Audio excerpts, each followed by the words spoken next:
All right, we have a special segment for you all today, and if it's embarrassing enough, maybe we'll make it a regular one. So, a viewer sent us in a political trivia book that he's written. It's by Rich Rubino. He's a rising fan. Sent this in. I think this is his 5th book. Gigantic book of trivia. It's called, if you want to look for it, it's called The Great American Political Trivia Challenge, Political Trivia on Steroids. Again, that's Rich Rubino. Thank you, Rich, for sending it in. So we're going to randomly check out a few of these. Let's do some trivia. All right, be warned. Kim is here as well. We've told the control room if they know some answers, they can throw them in. Be warned. My recall is absolutely terrible, so I'm going to lose. Yeah, okay. Ryan, I am the worst. Like, don't take me to pub trivia. I am the worst partner. Excellent. All right, let's go with cabinet secretaries. Let's do U.S. senators.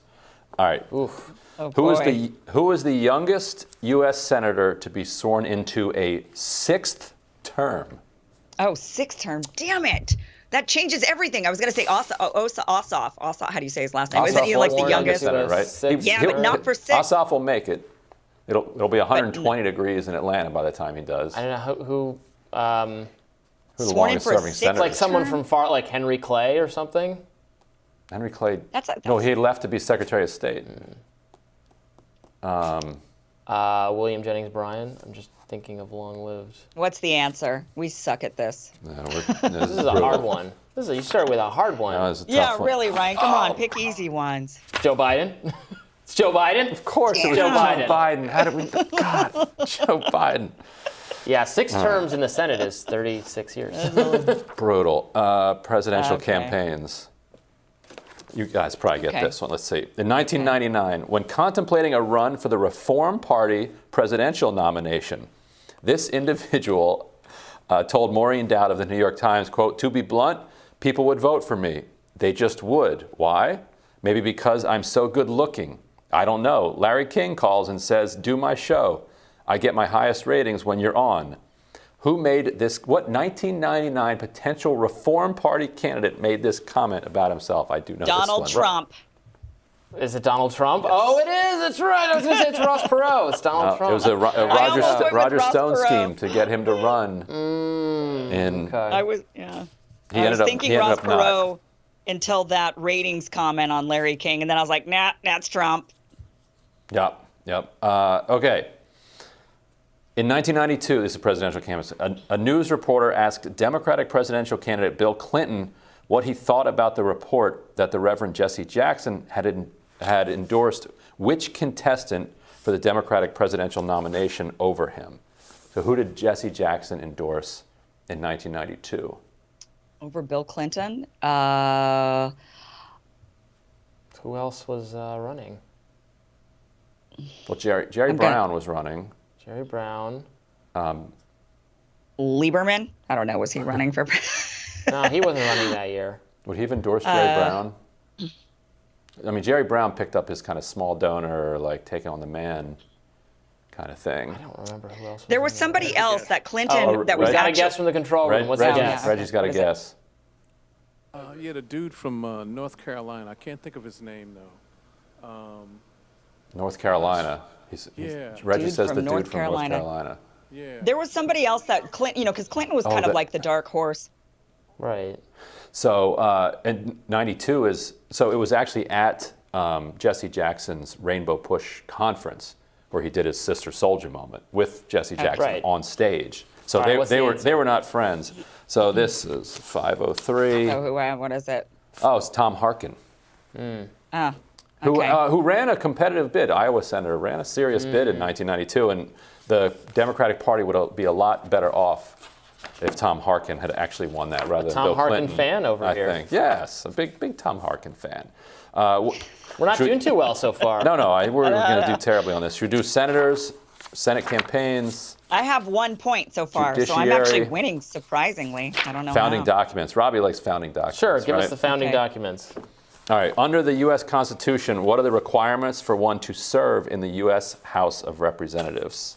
There's an age requirement, right? 25. 25. You have to be a citizen. Citizen for, I think, 7 years? Yeah. Right. You don't have to be born here. No. I think it's 7 years. Because in the Senate, I think it's 9 years you have to be a citizen. You have to be 30. And you have to be 30 years old. It's always a funny, House 25, Senate 30, Right. President 35. These are very scientific Right, age yes. numbers. Yeah, really. Under Reconstruction, Blanche Bruce, a Mississippi senator, the Democrats, the racists, tried to block him. It was going to be one of the first black senators, saying that he hadn't been a citizen for 9 years because he had been a slave. That was them being super clever. Oh my God. And that was voted down. No. And maybe you have to have a home in your citizenship. district. Yeah. Right. So how many years? So what are the answers? Oh, yeah, it was 25 years old and 7? 7 years. Yep. And an Anything inhabitant else? of the state that you live in. Oh, okay. I said you have to have a house in the district, but I guess an inhabitant in the state. Okay. And actually, I added that's that in. an interesting trivia. You don't actually have to have a house in the district, which some members weird. don't. That's right. Right. Which, Crazy. like right now, Ohio Republicans are trying to draw Joyce Beatty's condo out of her district, so she could still actually run. Just so she could say she's not. Right, Just but so then they can say, oh, they you don't can even live in the hammer her. district. Don't even Well, live in the district. you moved the borders. You moved the district. Ask All us a right. better question. More fun. Come on. In 1968, Republican presidential nominee Richard Nixon asked House Minority Leader Gerald Ford if he would accept the vice presidential nomination if offered. Ford told Nixon that he believed there was a good chance the Republicans would take control of the U.S. House and that he would rather be Speaker. Who did he recommend Nixon select? Instead, I don't know. I don't know. I wasn't alive. I mean, did he recommend? Well, who would Ford suggest? Like Rockefeller? I mean, did he suggest A Spiro Republican. Agnew? You wouldn't think he would suggest Agnew because Ford's such a moderate. That's probably who he suggested. I'll right? go with Rockefeller, but you're going with Agnew. John Lindsay, liberal mayor of New York City. Again, All don't right, know these you want to figures. do one more? Yeah. One more. All right, in 1940, this presidential candidate campaigned for delegates at the Republican National Convention. He did not participate in the Republican primaries, viewing them as inconsequential. He said, "Imagine killing yourself for Vermont."